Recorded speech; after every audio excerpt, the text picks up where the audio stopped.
Deskripsi teknis kode masalah OBD2, sensor suhu bahan bakar sirkuit input rendah apa artinya itu?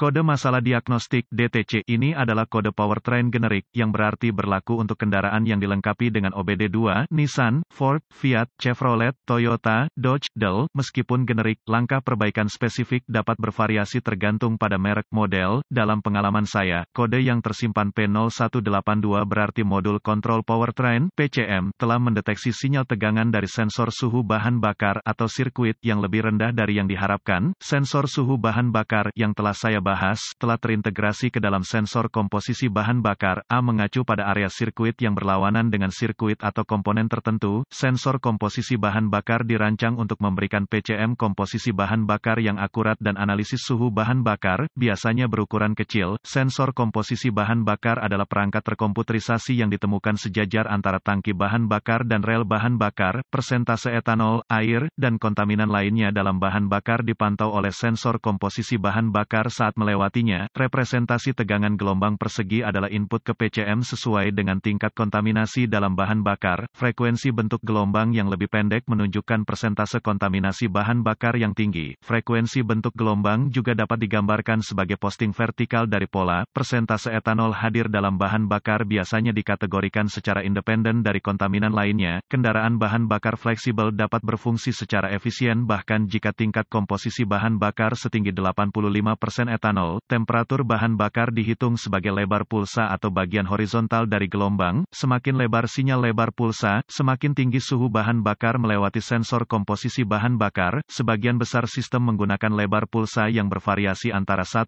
dan 5 milidetik, 100 per detik. Jika suhu bahan bakar tidak dalam kisaran yang ditentukan, atau jika suhu bahan bakar jauh lebih rendah dari suhu sekitar, kode P0182 akan disimpan dan lampu indikator kerusakan (MIL) dapat menyala. Beberapa kendaraan akan memerlukan beberapa siklus pengapian. Dengan kegagalan untuk penerangan MIL, keparahan dan gejala kode karena kendaraan bahan bakar fleksibel menggunakan suhu bahan bakar untuk menghitung strategi pengiriman bahan bakar. Kode ini harus diperlakukan sebagai parah. Gejala kode P0182 dapat meliputi kemungkinan iluminasi MIL, mungkin tidak ada gejala yang jelas. Kode komposisi bahan bakar lain mungkin ada penyebab. Potensi penyebab kode ini untuk diatur adalah sensor suhu udara masuk yang salah, sensor suhu sekitar yang buruk, buka, korsleting, atau kabel rusak atau konektor PCM atau kesalahan pemrograman PCM. Prosedur diagnostik dan perbaikan titik awal yang baik adalah selalu memeriksa buletin layanan teknis (TSB) untuk kendaraan khusus Anda. Masalah Anda mungkin merupakan masalah yang diketahui dengan perbaikan yang diketahui dilakukan oleh produsen dan dapat menghemat waktu dan uang Anda selama diagnosis. Menurut pendapat saya, alat paling lengkap untuk mendiagnosis kode P0182 adalah pemindai diagnostik dengan DVOM terintegrasi dan osiloskop, termometer inframerah dan sumber informasi kendaraan, seperti All Data DIY, juga akan berguna. Titik awal yang sangat baik untuk setiap diagnosis adalah inspeksi visual dari semua kabel dan konektor kabel yang terkait. Kabel yang rusak atau terbakar dan konektor perlu diperbaiki atau diganti. Setelah selesai, Anda akan ingin menghapus kode dan menguji ulang sistem. Saya telah menemukan dari pengalaman bahwa bahkan mode kesiapan OBD2 dapat membantu ketika beberapa siklus kegagalan diperlukan untuk penerangan MIL. Mudah untuk menyelesaikan perbaikan dan menghapus kode, lalu mengemudikan kendaraan dengan normal. Jika PCM memasuki mode kesiapan, perbaikan Anda berhasil. Namun, Anda akan tahu bahwa kerusakan masih ada jika kode diatur ulang. Sensor komposisi bahan bakar biasanya disuplai dengan sinyal referensi 5 volt dan ground. Sensor resistensi variabel, sensor komposisi bahan bakar melengkapi rangkaian dan memberi PCM sinyal tegangan suhu bahan bakar yang fluktuatif. Selanjutnya, saya akan menguji tegangan referensi dan ground pada konektor sensor suhu bahan bakar menggunakan DVOM. Jika tegangan referensi tidak ada pada konektor sensor suhu bahan bakar, saya akan menggunakan DVOM untuk menguji sirkuit yang sesuai pada konektor PCM. Jika tidak ada tegangan referensi yang ditemukan pada konektor PCM, saya tahu bahwa kesalahan pemrograman PCM atau PCM mungkin merupakan akar dari kegagalan fungsi saya. Dengan menggunakan osiloskop, amati data langsung dalam pola gelombang, dengan menghubungkan kabel uji ke ground dan sirkuit sinyal, jika referensi dan ground keduanya ada pada konektor sensor suhu bahan bakar.